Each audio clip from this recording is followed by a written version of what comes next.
get on stations, because if I was to come on here and say crazy stuff, the stations would be dropping me left and right. Wouldn't they? Wouldn't they? No, the stations never drop me. I think one station dropped me, CJ Mars. That was it. Everything else I've quit. Because a lot of times because of this reason. All right. Got a treat for you. All of opera maniacs, as Strawman likes to call you. Hey, I want to thank a big shout out there to Sean Strawman Duff. Strawmanmusic.com. This guy's been working his fingers to the bone. He's a Canadian, but he's a good guy, okay? He's not like the rest of them, okay? He's not like the rest of them. He's one of the good ones, okay? And he's a big supporter of the Opera Report. And he works real hard, and his website is strawmanmusic.com. You can go there and download his music. I think you can purchase it there. And he's a very good musician. He's a huge asset to this show and a good friend of mine. I love him. He's one of the few people I like to hear, even though he used to contact me early in the morning. I think one of the passwords is Sean's too cold. Sean, early Sean, or something like that, But I can't thank him enough for all the help he's done for the show. And the same goes for William Ramsey, who helps me book these guests. This show comes on Awake Radio right after this. And great investigator, great material. We did a show with 2 hours last week on American Freedom Radio. And people are just blown away. The guy's a brilliant guy. Again, a savvy guy with real experience. He can name names of people he's worked with and things he's done and people he knows, books he's written. Reality. What's wrong with reality? There's so much good stuff to report on. There's so many good things to investigate on. I'm talking to this lawyer down there in Mena, Arkansas, investigating this thing. He's doing real work. There's people out there doing real work. As a matter of fact, with very little help. All you crowdsource investigators out there want to do something to help this guy with this Freedom of Information Act thing. There's people out there that need help. They need people, not nonsense, making stuff up. Fantasy world, you get the chills when you hear fantasy. Oh, this is so scary. Oh, does he have a proof of life? Did we see a proof of life today? Give me a break. Okay, we'll be right back after these messages.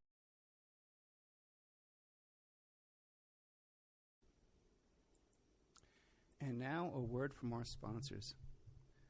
Archival Revival, the Christian Film Archive, is currently paying for vintage Christian films.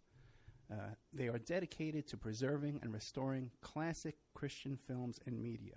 So if you have an original prints, negatives, or other film elements of classic Christian films, or you have audio recording masters for classic Christian record albums, they want to buy them from you. So email archival.revival@gmail.com, and they're going to make you an offer. Archival Revival wants to preserve these classic Christian films so that they continue saving people for years. These films have brought people to salvation. They want to continue that. Their staff has decades of experience in handling and preserving of film elements, and they utilize the very best climate-controlled film storage facilities around the world. Contact them today at archival.revival@gmail.com. If there's someone you know has these prints, negatives, recording masters, or other materials from vintage Christian films, you can check out their blog at archivalrevival.blogspot.com. Now, just so you understand, Archival Revival wants to pay you for these films. So you can look in your church attic, in the church basement. If you have a friend who runs a Christian youth ministry or these youth vacation Bible study camps, they have these old films in those big metal containers, 16 millimeter and 35 millimeter. Archival Revival wants to buy them from you. So this is a sponsor that actually wants to give you money. And all you have to do is contact them, tell them what you have. If you're in the UK or Ireland or Africa, these films are all over the world, and they're gathering dust, and they're going to deteriorate if they don't get into the hands of Archival Revival. So that's archival.revival@gmail.com, or the blog spot is archivalrevival.blogspot.com.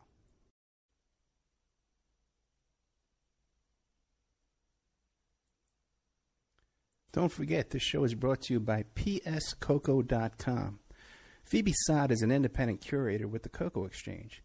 The Cocoa Exchange is formerly known as Dove Chocolate Discoveries, and they make the finest silky smooth chocolate because the products start with the best cocoa beans, which are tested for quality and flavor by expert technicians. The Cocoa Exchange offers not just premium chocolates, but anything from sauces and spices to brownie and cake mixes, and even coffee and martini mixes. If you wish to treat yourself or someone you love to a sweet and tasty gift, then the Cocoa Exchange is the brand for you. So you go to pscocoa.com, you click on the Shop Now button.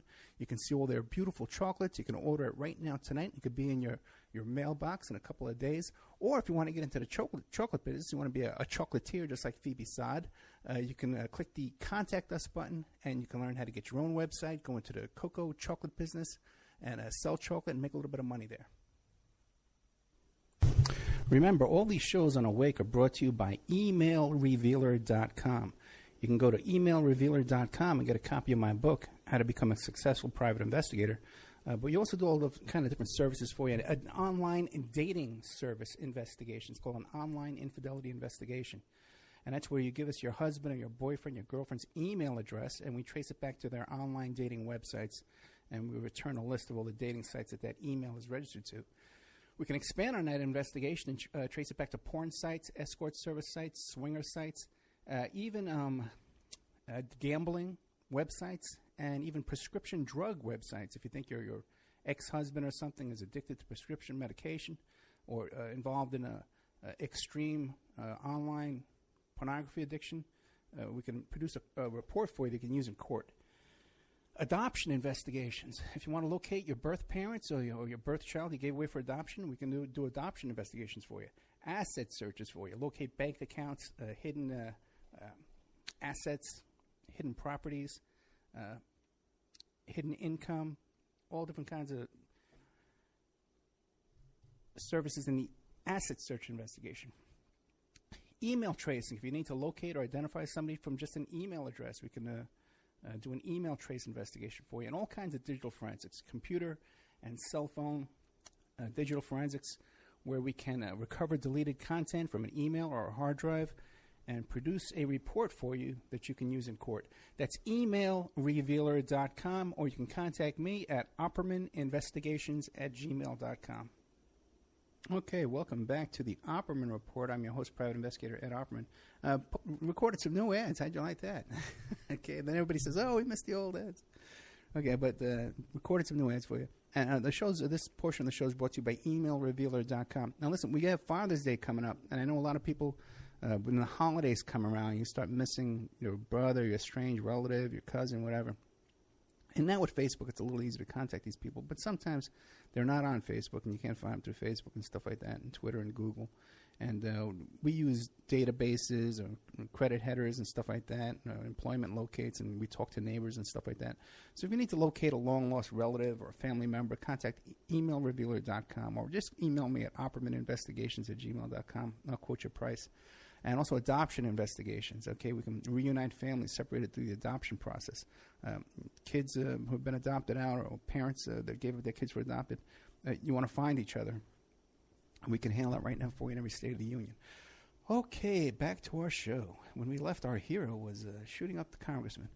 Now, let's not get confused here, okay? This guy who picked up a gun and went down there and shot up these congressmen, okay, that this was not a good move. That was a bad move. And it was a counterproductive move, okay? And after it happens, too, what do we see? That both the Democrats and the Republicans get together in unity and play their baseball game together. You know, by the way, they talk about false flags and things being staged. It wasn't that convenient that they have this baseball game the next night, you know, with thousands of people in the crowd. Isn't that convenient, you know? But we can't get caught up in fantasy, okay, and foolishness. And people, by the way, who say that I'm so convinced this is a false flag because the FBI was acting strange and the spokespeople were acting strange. Did you ever think maybe that they're all acting so out of sorts and a little hanky there is because maybe that a lot of the people that got shot that day were shot due to friendly fire? And not, you know what I mean? There's a lot of bullets going back and forth there, guys. And that's what happens. You know, when people get hit by friendly fire and it gets covered up because the cops don't like to look bad. And maybe that's why they were a little nervous in telling you about who's alive and who's dead and who's where. Okay, or maybe the guy, you know, was kind of assassinated there in the street. But the thing is, we don't know that. And we're never going to know because that's what happens. But you notice how the Democrats and Republicans stand and hold hands in unity against us. Because they're the ruling class, and we are the enemy. And we are a threat to them. And they need to put a wall of police between them and us. And they need to take away our civil rights and take away our rights to due process and right to our day in court. Just shoot you down the street, basically, you know. Just like Tashi Farmer was strangled and choked to death out in the street when there were no pending charges against this man. There was nothing to charge him with. The folks that got killed that day, okay, and shot that day, they didn't get killed, but they got shot at that day, are the same folks who have created this bogus healthcare system in our country that forces poor people and sick people to dig into their pockets with money they can't afford and pay that money not for health care, not for treatment, but to pay that money to a middleman, an insurance company, to pay for a plan that maybe they can get some treatment and maybe they can get some medicine. Maybe they can see a doctor. So I would say that the people on that baseball field don't give a damn about my life. Because they don't care if I live or die. They don't care if I could afford to go see a doctor or not. I got 2 broken teeth. I got a hernia. I'm 55 years old. I should still be in decent shape if I had some medical treatment in my life.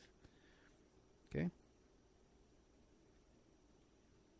These are the folks, the same folks on that baseball field that tossing their balls around and hitting their bats and their ground balls and their grounders and high fives and flies, that want to give $50 billion to the Walmart family, the Walton family, the heirs of the Sam Walton fortune that never worked a day in their life, never paid a dime in taxes. But they're going to get the 6 people that possess 40% of this country's wealth. And we're going to give them another $50 billion. Why do they need another $50 billion? I have no idea. But for some reason, those fun-loving, baseball-loving, tobacco-chewing senators and congressmen out there want to give them another $50 billion. A tax windfall. The folks out on that baseball field are the same ones who created a criminal justice system that takes people and puts them in jail and puts them on probation. They have to take these classes and these all for money going back into the system to their friends. Puts them in a jail where they got to pay $30 for a phone call. They got to pay $5 for a box of noodles for profit, so that they could profit off the system. These are the same folks that profit off the system of war. The same things with these arms deals, funneling money into these big arms manufacturers, invading other countries to manipulate the value of oil and oppress other nations and force them into our banking system. These wonderful folks. And when we look at this scenario, we say, well, who's the good guy and who's the bad guy? The real oppressors and the real killers and the real murderers and the real filthy, greedy bastards out on that field? Or the guy that's misguided, who thought that his solution was to pull out a gun and shoot at these folks? Now, the thing is, it's a bad move. Okay? It's foolish and it's counterproductive. And by no stretch of the imagination, my friends, am I telling you to go out and pick up a gun and go out and start shooting at people. See, because if you live in a city or a town where the rents are too high, right? And you say, well, I'm going to go on a rent strike. I'm going to stop paying my rent. What happens is the marshal comes and they take all your furniture and your loaf of Wonder Bread and they throw it out there in the street. Right? And I've seen this.